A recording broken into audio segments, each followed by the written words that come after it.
তাকে তো ফলো করেছি, মানে আমার কৈশোর, তারুণ্য, যৌবন এবং আজকের এই বয়স পর্যন্ত তাকে ফলো করেছি।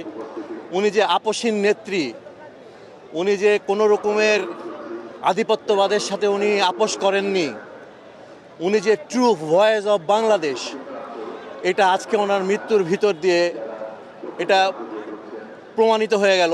গণতন্ত্রের মা, সারা বাংলাদেশের মা, আমাদের দেশনেত্রী বেগম খালেদা জিয়া, তার মৃত্যুতে আমাদের বাংলাদেশ জাতীয়তাবাদী দল তথা সারা বাংলাদেশের কোটি কোটি মানুষ আজকে আমরা তাকে হারিয়ে শোকাবহত, এবং তার মতো নেত্রী এবং আপসীন নেত্রী আমরা আগামী দিনে আমাদের বাংলাদেশে আর পাবো কিনা সন্দেহ আছে।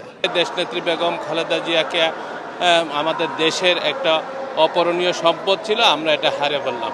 বর্তমানে জাতির দুঃসময়ে বা জাতীয় সময়ে ঐক্যমত্যের জন্য জিয়া পরিবারের বিকল্প নেই। বাংলাদেশে যে আধিপত্যবাদ বিরোধী যে আন্দোলনের ইয়ং জেনারেশন হাদি ভাই যে চলে গেল, আমি ডাক্তার খালিদ, আমার মধ্যেও যে চেতনা, এটা মূলত ওনার কাছ থেকেই এই নিউ জেনারেশনের এই চেতনাটা আসছে। উনি প্রয়াত হবেন এটা মানতেই পারি না। তার মতো মানুষের বেঁচে থাকা উচিত, যুগ যুগ যুগ যুগ বেঁচে থাকা উচিত। তার রাজনীতি থেকে আমরা কি শিক্ষা নিতে পারি? আমরা তার থেকে আমরা এটাই শিখতে পারি যে কিভাবে আমরা বলিষ্ঠ স্বচ্ছ রাজনীতি করতে পারি, অর্থপূর্ণ মানুষের জীবন মান উন্নয়ন করার জন্য সততার সাথে কিভাবে রাজনীতি করতে পারি। অন্যায়ের সঙ্গে আপোষ না করা এবং গণতন্ত্রের পক্ষে শক্ত অবস্থান নেওয়া।